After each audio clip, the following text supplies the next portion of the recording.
नमस्कार। आज हम एक गहरी चर्चा करने वाले हैं कर्नाटका में मेडिकल और आयुष एडमिशन्स पर।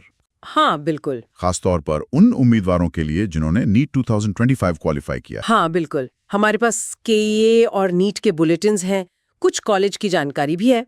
और हमारा मकसद है कर्नाटक में एमबीबीएस, बीडीएस और जो आयुष कोर्सेज हैं बीएएमएस, बीयूएमएस, बीएचएमएस, इनमें एडमिशन की राह को समझना। हाँ मतलब काउंसलिंग कैसे होती है, कट ऑफ क्या रह सकता है, चॉइस कैसे भरें, सीटें, फीस, ये सब। तो चलिए शुरू करते हैं।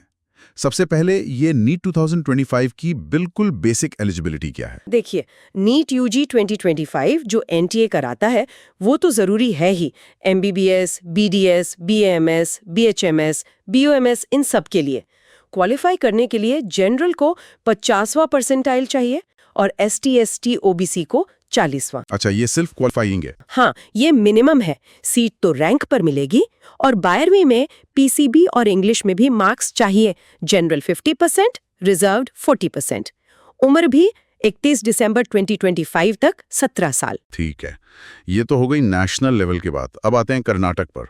केईए काउंसलिंग कैसे होती है यहाँ? वो डॉक्यूमेंट वेरिफिकेशन वाला स्टेप? हाँ, कर्नाटका में केईए ही संभालता है स्टेट की 85% सरकारी सीटें और प्राइवेट की भी कुछ सीटें। प्रोसेस ऑनलाइन रजिस्ट्रेशन से शुरू होता है। फिर आता है डॉक्यूमेंट वेरिफिकेशन। इसके लिए सेंटर पर जाना पड़ता है ओरिजिनल डॉक्यूमेंट्स लेकर। ओरिजिनल जैसे? जैसे NEET score card, admit card, 10वीं 12वीं की मार्कशीट, स्टडी सर्टिफिकेट्स, ये दिखाने के लिए कि कर्नाटक में पढ़ाई की है, डोमिसाइल, कैटेगरी सर्टिफिकेट अगर लागू हो, आईडी प्रूफ, फोटोग्राफ्स और हाँ, इनकी सेल्फ अटेस्टेड कॉपीज भी।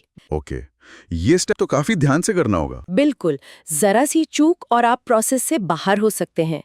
वेरिफिकेशन के बाद ही आप चॉइस भर पाएंगे। अच्छा, डॉक्यूमेंट्स रेडी रखना मतलब पहली प्राथमिकता है। अब चॉइस फिलिंग और लॉकिंग, यहाँ स्ट्रैटेजी की जरूरत पड़ती होगी। कट ऑफ का क्या रोल है? पिछले साल से तुलना कैसे करें? हाँ, ये बहुत जरूरी है। चॉइस फिलिंग मतलब अपनी पसंद के कॉलेज और कोर्स को प्रायोरिटी में लगाना। पिछले सालों के कट ऑफ रैंक्स, खासकर पिछले 2-3 साल के, देखने से एक आइडिया मिलता है। पता चलता है कि आपकी रैंक पर क्या मिलने की संभावना है। लेकिन वो सिर्फ एक अंदाजा होता होगा ना? हाँ बिल्कुल, कट ऑफ तो हर साल बदलता है। कितने बच्चे बैठे, पेपर कैसा था, सीटें कितनी हैं, कई फैक्टर्स हैं। तो सिर्फ पिछले साल के भरोसे नहीं रह सकते। अपनी रैंक के हिसाब से रियलिस्टिक चॉइस भरनी चाहिए और एक बार लॉक कर दिया तो बस बदल नहीं सकते। फिर राउंड्स होते हैं, पहला, दूसरा, जरूरत पड़ी तो मॉपअप। और वो हर राउंड के बाद जो चॉइस 1, 2, 3, 4 आता है, वो क्या होता है? हाँ, वो सीट मिलने के बाद आता है। चॉइस 1 मतलब मिली हुई सीट पसंद है, लेनी है, आगे नहीं जाना। चॉइस 2 मतलब सीट रखनी है पर और बेहतर के लिए अगले राउंड में भी जाना है। और चॉइस 3? चॉइस 3 मतलब मिली सीट छोड़नी है और अगले राउंड में नई सीट ढूंढनी है। इसमें रिस्क है। और चॉइस 4? चॉइस 4 मतलब आप केएए काउंसलिंग से बाहर। तो ये फैसला बहुत सोच समझ कर लेना होता है और टाइम पर फीस भरना, कॉलेज रिपोर्ट करना भी उतना ही जरूरी है। समझ गया। अब सीटों और फीस पर आते हैं। कर्नाटक में सरकारी और प्राइवेट कॉलेजों में ये बंटवारा कैसे होता है और फीस का क्या सीन है? ये जीएमपी, ओपीएन क्या है? देखिए, सरकारी कॉलेजों की ज्यादातर सीटें तो कर्नाटक के बच्चों के लिए हैं। प्राइवेट कॉलेजों में कई तरह की सीटें होती हैं। एक होती है जीएमपी, गवर्नमेंट मेरिट प्राइवेट। ये कर्नाटक के बच्चों के लिए कम फीस वाली सीटें होती हैं प्राइवेट कॉलेज में। अच्छा, जीएमपी मतलब कम फीस? हाँ, तुलनात्मक रूप से। फिर होती है ओपीएन, ओपन प्राइवेट। इसमें बाहर के बच्चे भी आ सकते हैं, फीस ज्यादा होती है। फिर प्राइवेट कोटा, जिसमें माइनॉरिटी कोटा भी आता है, जैसे सेंट जॉन्स या अल अमीन में, और एनआरआई अन्य कोटा। और फीस का अंतर कितना होता है, जैसे आयुष कोर्सेज में? काफी।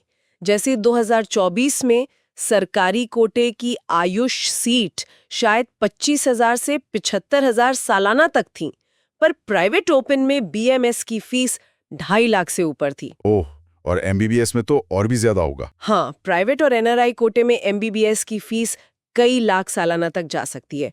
तो बजट प्लान करना बहुत जरूरी है। केईए और कॉलेज वेबसाइट पर लेटेस्ट फीस चेक करनी चाहिए। बिल्कुल।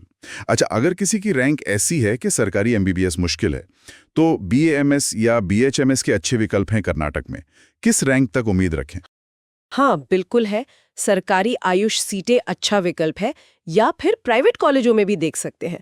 कर्नाटक में कई अच्छे बीएमएस कॉलेज हैं, जैसे भगवान Mahavir Jain Ayurvedic medical college, Karnataka Ayurveda medical college.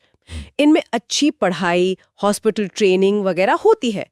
BMS के बाद भी करियर के बहुत ऑप्शन है, practice, teaching, research, wellness industry. और एडमिशन रैंक पर ही निर्भर करेगा? हाँ, आपकी नीट रैंक तय करेगी कि आपको सरकारी सीट मिलती है या प्राइवेट में जीएमपी या ओपीएन या मैनेजमेंट कोटा। बीएचएमएस, बीयूएमएस के लिए भी यही लागू होता है। ठीक है। और अगर कर्नाटका के छात्र दूसरे राज्यों में एमबीबीएस सीट चाहते हैं तो? उसके लिए ऑल इंडिया कोटा AIQ है। MCC यानी मेडिकल काउंसलिंग कमेटी पूरे देश के सरकारी मेडिकल डेंटल कॉलेजों की 15% सीटों के लिए काउंसलिंग करती है। तो कर्नाटका के छात्र उसमें भाग ले सकते हैं? हाँ, बिल्कुल। दूसरे राज्यों की सरकारी सीटों के लिए। ऐसे ही आयुष के लिए AICCC है, जो 15% AIQ सीटें भरती है। डीम्ड यूनिवर्सिटीज भी एक ऑप्शन है, पर उनकी फीस ज्यादा होती है आमतौर पर। बहुत सारी जानकारी है, तो संक्षेप में कर्नाटक नीट उम्मीदवारों के लिए खास बातें क्या हैं? मुख्य बातें हैं एलिजिबिलिटी पूरी करना, KEA प्रोसेस को ध्यान से समझना, डॉक्यूमेंट्स तैयार रखना, चॉइस फिलिंग सोच समझकर करना, अपनी रैंक, पिछले कट ऑफ का विश्लेषण और अपनी पसंद के आधार पर। और वो चॉइस 1, 2, 3, 4 का सही इस्तेमाल। हाँ, और अलग-अलग कोटा, GMP, OPN और उनकी फीस को समझना, बजट बनाना, डेडलाइंस का ध्यान रखना और ऑल इंडिया कोटा के विकल्प खुले रखना। बहुत अच्छे। ये जानकारी यकीनन उम्मीदवारों के बहुत काम आएगी। आखिर में उनके लिए कोई संदेश या प्रेरणा? बस यही कि ये पूरी प्रक्रिया एक सफर है, उतार चढ़ाव आएंगे। अपनी रैंक को लेकर यथार्थवादी रहें, पर उम्मीद न छोड़ें। सबसे जरूरी है जानकारी रखना। KEA, MCC, ACCC website check करते रहें।